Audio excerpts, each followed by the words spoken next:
আসসালামু আলাইকুম ওয়া রাহমাতুল্লাহি ওয়া বারাকাতুহু। আমার প্রিয় দিনী বোনেরা, আজ আমি আপনাদের সামনে এমন একটি বিষয় নিয়ে হাজির হয়েছি যা আমাদের জীবনের মোড় ঘুরিয়ে দিতে পারে। আমরা কি কখনো ভেবে দেখেছি আমরা বাইরের মানুষের কাছে কত মিষ্টি করে কথা বলি?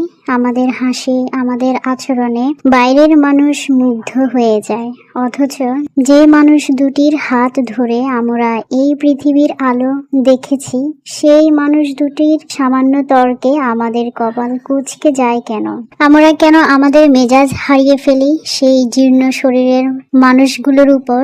মা বোনেরা, আমরা কি জানি আমাদের প্রতিটি ইবাদত, আমাদের নামাজ, আমাদের রোজা, আমাদের দান সাদকা সবকিছু কবুল হওয়ার চাবিকাঠি ওই ঘরে পড়ে থাকা বৃদ্ধ মানুষগুলোর হাতের তালুতে লুকিয়ে আছে? আপনি হয়তো অনেক বড় পর্দানশীল, আপনি হয়তো অনেক নফল ইবাদত করেন, কিন্তু আপনার ঘরের কোণে যদি আপনার গর্ভধারিণী মা আপনার অবহেলায় চোখের পানি ফেলেন, তবে বিশ্বাস করুন, আপনার ওই তাসবিহ পাঠ আর লম্বা সিজদা আপনাকে আল্লাহর গজব থেকে বাঁচাতে পারবে না। আজ আমরা নিজেদের প্রশ্ন করি, আমাদের জান্নাত কি আমাদের ঘরেই অবহেলিত পড়ে নেই তো?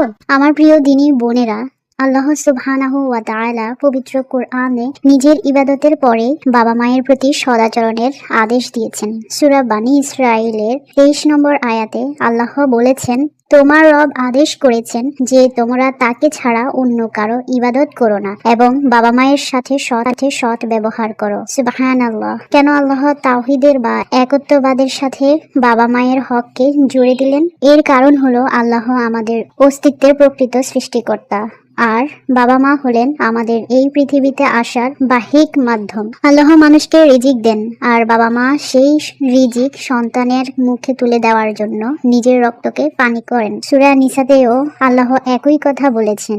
এটি কেবল একটি সামাজিক দায়িত্ব নয়, এটি একটি সরাসরি ইবাদত। হানাফি মাযহাবের ইমামগণ এই আয়াতের ব্যাখ্যায় বলেন, বাবা মায়ের আনুগত্য করা আল্লাহর আনুগত্য করার শামিল, যতক্ষণ না তারা শিরক বা গুনাহের আদেশ দেন।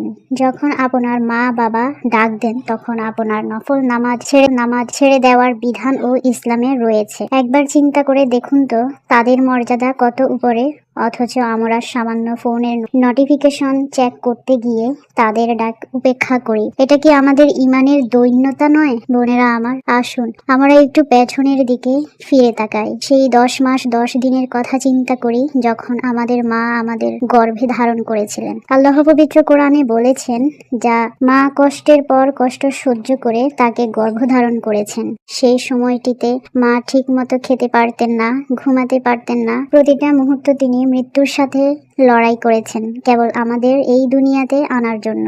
আমাদের জন্মের পর মায়ের সেই নির্ঘুম রাতগুলোর কথা কি আমরা ভুলে গেলাম? যখন আমরা অসুস্থ হতাম, মা সারা রাত শিয়নে বসে থাকতেন। নিজের শরীরের সমস্ত আরাম বিসর্জন দিয়ে তিনি আমাদের আরামের ব্যবস্থা করতেন। রাসূলুল্লাহ সাল্লাল্লাহু আলাইহি ওয়াসাল্লাম এর কাছে এক সাহাবী এসে জিজ্ঞেস করলেন, হে আল্লাহর রাসূল, মানুষের মধ্যে আমার কাছে সবচেয়ে বেশি সদাচরণ পাওয়ার অধিকারীকে? নবীজি সাল্লাল্লাহু আলাইহি ওয়াসাল্লাম বললেন, তোমার মা। সাহাবী আবার জিজ্ঞেস করলেন, তারপর কে? নবীজি আবারও বললেন, তোমার মা। তৃতীয়বার জিজ্ঞেস করা হলে নবীজি আবারও বললেন, তোমার মা, এবং চতুর্থবার দিয়ে বললেন, তোমার বাবা। চিন্তা করুন, কেন 3 বার মায়ের কথা বলা হলো?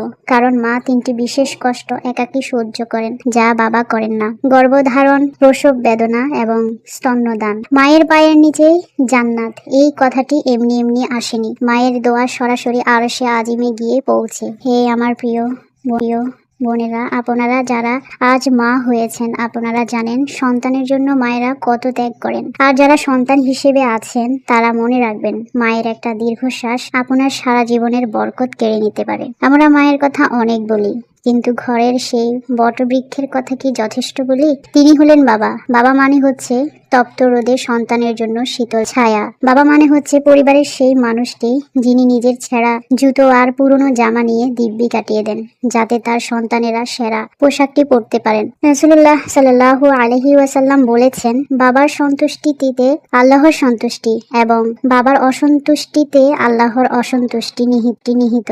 এই হাদিসটির গভীরতা বুঝুন। আপনি হজ করলেন, উমরা করলেন, দান করলেন, সবই বিফলে যাবে যদি আপনার বাবা আপনার উপর অসন্তুষ্ট থাকেন। বাবারা সাধারণত মনের কষ্ট প্রকাশ করেন না, তারা নীরবে চোখের পানি মুছেন। কিন্তু মনে রাখবেন, বাবা হলেন জান্নাতের মধ্যবর্তী দরজা। আপনি যদি এই দরজা রক্ষা করতে পারেন তাহলে আপনি জান্নাতে প্রবেশ করবেন।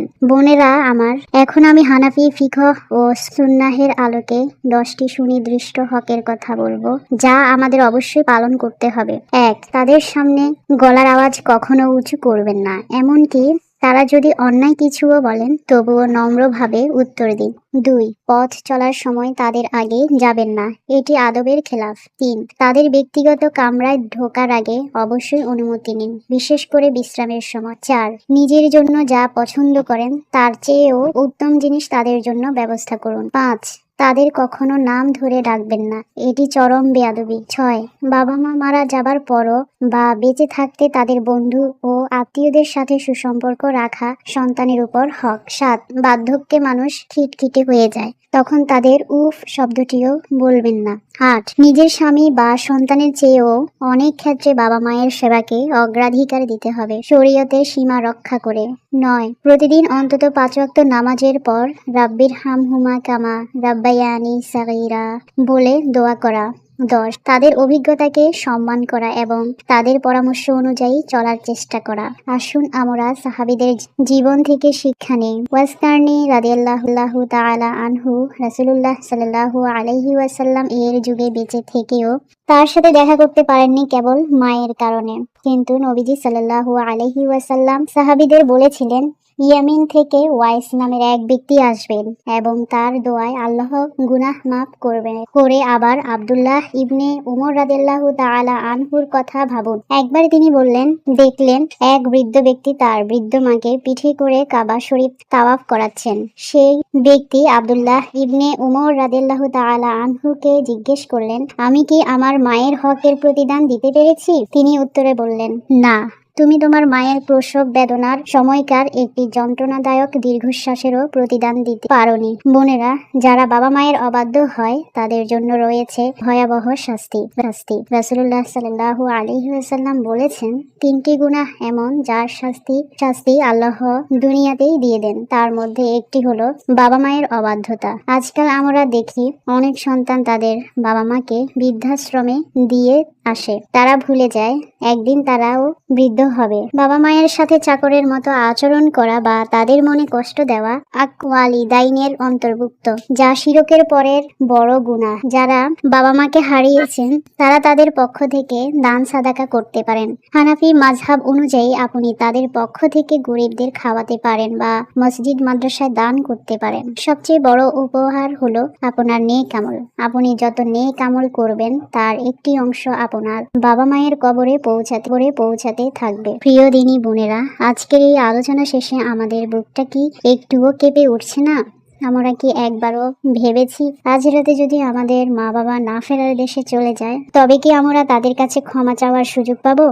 আসুন আমরা সবাই মিলে আল্লাহর কাছে তওবা করি, আল্লাহ যেন আমাদের বাবা মায়ের প্রতি করা সব ভুল ক্ষমা করে দেন। হে আমাদের মেহেরবান রব, ইয়া গাফুরুর রহিম, আমরা আপনার কাছে আমাদের বাবা মায়ের জন্য মাগফিরাত কামনা করছি। হে আল্লাহ, আমরা আমাদের বাবা মায়ের সাথে অনেক খারাপ ব্যবহার করেছি, তাদের মনে কষ্ট দিয়েছি, আপনি আমাদের ক্ষমা করে দিন। হে আল্লাহ, যাদের বাবা মা বেঁচে আছেন তাদের আপনি দীর্ঘ নেক হায়াত দান করুন, তাদের ছায়া আমাদের মাথার উপর আজীবন রাখুন, তাদের শরীরকে সব রোগ থেকে মুক্ত রাখুন। আর যাদের বাবা মা অন্ধকারের কবরে শুয়ে আছেন, হে আল্লাহ, তাদের কবরের আযাব মাফ করে দিন, তাদের কবরকে জান্নাতের বাগান বানিয়ে দিন। হে রব, আমাদের সেই তৌফিক দিন যাতে আমরা আমাদের বাবা মায়ের সেবা করে আপনার জান্নাত নিশ্চিত করতে পারি।